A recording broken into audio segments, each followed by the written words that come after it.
Comorbid issues की वजह से chronic illnesses भी हैं, cancer है, कुछ है, तो then what is it that you can do to help them with their health? Hospital में you've got to have a team that works with the patient. So ER में people should be sensitized on how to talk to these patients. They should be transferred to the medical and surgical floor and referred to psychiatry. And then after discharge, you must have a follow-up, because as I told you, the risk of a repeat attempt is highest after discharge. Okay.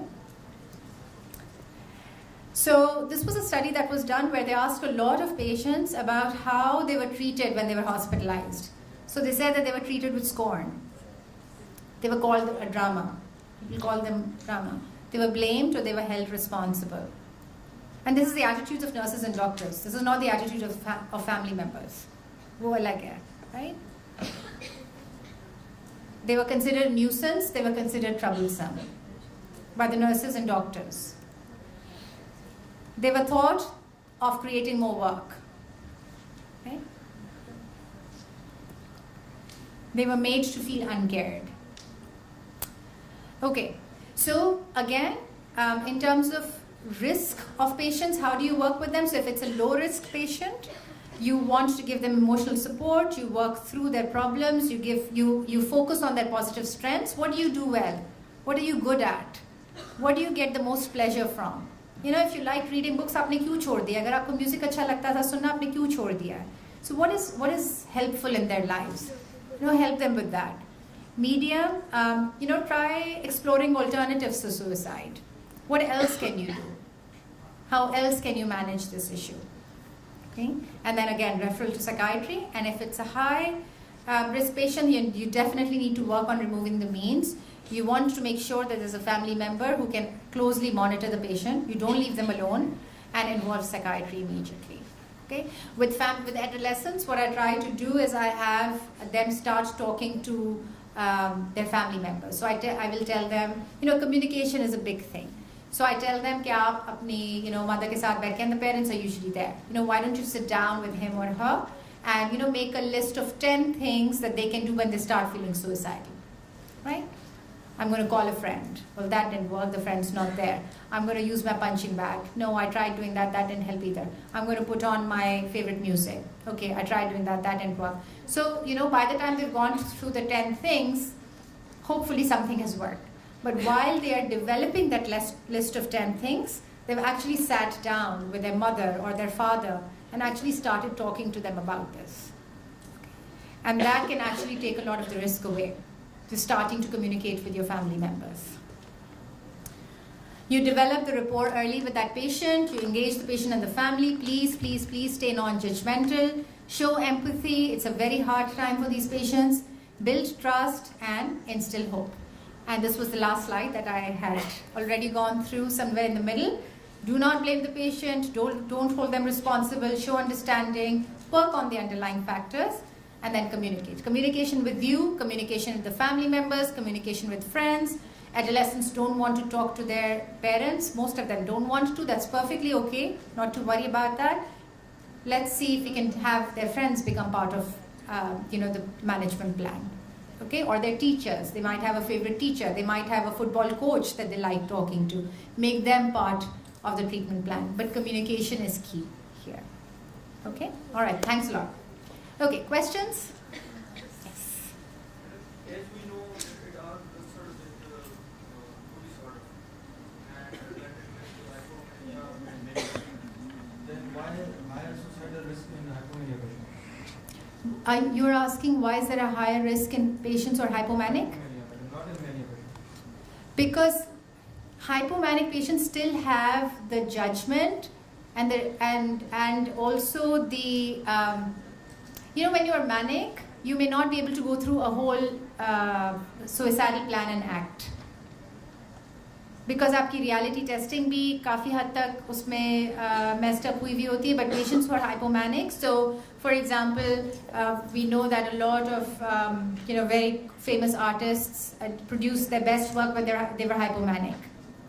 Okay, so manic patients are not able to function. Their functionality drops down considerably. So जब आपकी functionality drop down हो जाती है, so you really don't have the discipline of going through an actual suicidal act as well.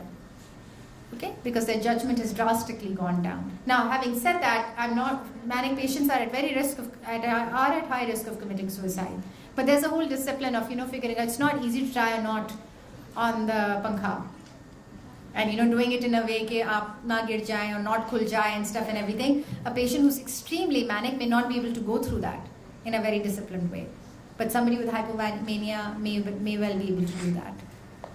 Okay, although I'm not so sure if the risk is higher in hypomanic patients. Is it? It's more about bipolar affective disorder. It's more about bipolar affective disorder, not precisely hypomania. So what happens in bipolar 2 is that you learn in the next presentation that there comes depression and then there comes hypomania. So once hypomania gets better, the chances of getting into depression is higher. Adequately are more. So that's why the risk of suicide in bipolar affective disorder is more. But hypomania per se, I have not come across hypomania as a risk factor. Any patient also suffered from depression. Then why is it being You're just going to have, the next talk is going to be on bipolar disorder. So you'll learn that. Okay? All right, other questions? Ji.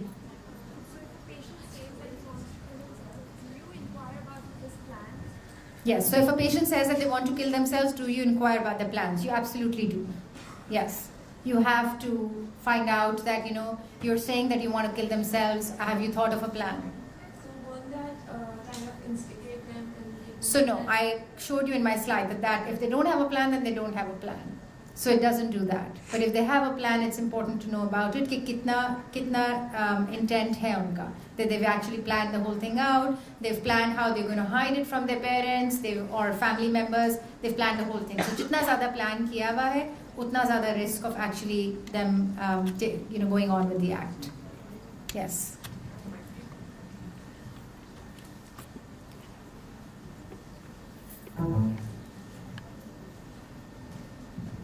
There are certain people that actually are really suicidal, but they're kind of okay with the aspect of dying. Like they're kind of waiting for it or something, like they're okay with dying in an accident or something. So where does that come? Is that suicidal or is it That goes to the idea of ethics of suicide. So philosophically speaking, I can say that, when we work on the ethical principles of autonomy, that we can say that, it's his choice. They want to kill themselves. Is that what you're saying? I'm actually asking that it's certain people that are kind of Okay with the idea of dying. they're kind of waiting to die. In a way, they're not actually suicidal, but they're waiting to die. Okay, so that's passive suicidal ideation, right? That's passive. So the risk is low, but then, you also have to figure out morbidity and their functioning. What are they doing? So you'll see that in patients with chronic illnesses, cancers. And also, they might just be temperamentally like Eeyore and sad all the time and just like, so that might be something that might be going on. But you have to work because you can work with these patients and help them get out of their passive suicidal ideations.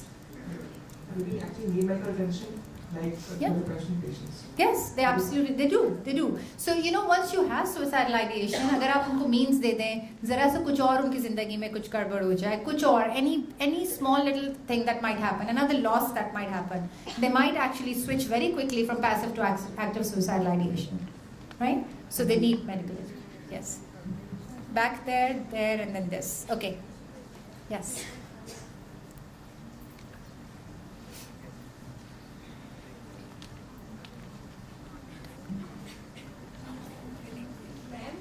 What is the reason why men die more than women, while women जो है वो ज़्यादा try करती हैं suicide attempt करना? So again, we don't really clearly know what it is. I think there's a lot of impulsivity that comes with the males doing the act, okay, which women may not have. It's okay. That's just to give us a break a little bit from, it's like a lot of seriousness happening here. The other thing is that women may not have access to means that might actually cause them to die, right? So a lot of women have access to medications. So they'll overdose on medications, But the chances of dying with that is lower than actually gunshot wound. So that might be what they use to kill themselves, may be one of the reasons why men die more. Okay? There's a question there and a question here, and then we have to go on to, you have a question? Okay, someone there? How can we decide, how can we diagnose the underlying cause, whether it's a psychological one or a clinical depression? Where is this patient? Where is this treatment? Okay, there. How can we decide the underlying cause? Like whether it's a clinical depression or a psychological thing that's pushing You us have to talk to the patient. You have to get a good history. You have to figure out what's going on in their lives at that point in time. So either it could be personal or clinical. It could be personal, it could be genetic, it could be psychological, it could be loss right there in the family. There could be bereavement and loss with somebody in the family, and then ऊपर से genetic भी था क्योंकि family history भी है. That's a double whammy. So history is an important thing. History is always, regardless of depression or whatever, surgeon जो भी आप करें, history is very, very important. Yeah, absolutely. The question? The question is that if the person or a candidate, like youngster from the age, as you mentioned, from 15 to 35, giving self-harm again and again, visiting together all the time. So is that the underlying cause is the Depression, or is just the person would like to gain an attention from the surroundings? So, when the question is that, that age group 15 to 35, unme there's higher risk. So is this because there's actual depression or they're trying to seek attention? The way I think about it is that if they are choosing to hurt themselves to get attention, that in itself is a problem, right? That in itself needs to be addressed because it's a pathological way of gaining attention. They can get attention with a lot of different ways as well. So it seems like they need help regardless. Right? They may need to see a therapist, they may need to seek a counselor, you may need to talk to their families to figure out what's going on. So they need attention. I had a patient and that person said to me, I need a person to talk to me and not to make it a fun. There That's you go. it. That's it. Yeah. So it might just be that they need somebody who can understand what they're going through. So that happens a lot with some of the जैसे nurses or doctors का उन्होंने बोला that they feel judged. So as soon as a patient doesn't feel judged by you, I can promise you they'll tell you what's going on in their lives. You had a question. Yes.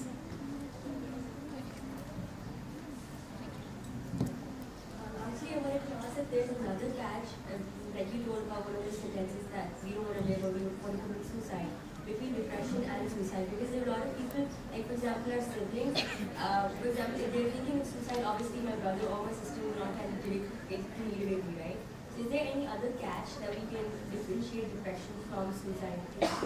So they can both exist together. As I said, that 90% of the patients who will commit suicide, 80% will have depression. So if it's suicide, then I have to look into the matter as soon as possible. So you shouldn't start asking family members who may be depressed that every day that, are you thinking of killing yourself? Are you thinking like, no, I hear you. I'm just being flippant that, you don't want them to, get irritated that, just like, I'm not. But, you kind of listen to these things. They just pass it, just in passing will say things like, I wish I was never born. इससे तो मरना ही बेहतर है. ये किस किस्म की जिंदगी है? I want to rather die. Right? A lot of us will say things like that sometimes, but if it's pervasive, it's going on, it's not getting better, then we need to take it seriously. Okay, one last question and then we'll go on to the next talk, please. part of the remission remain the rest of the life, or it can be better for life? You're talking about depression? Yeah. Yes, you're asking if we can achieve remission. Yeah, so if we do achieve remission, then the likelihood of recurrence is less. So, it's like 80 to 90% of the patients may get better, they may get better 80 to 90%, and if they have gotten that much better, then the likelihood of another episode is drastically goes down. What, Sana saying something? Oh, okay. All right, guys, we'll have to stop and let's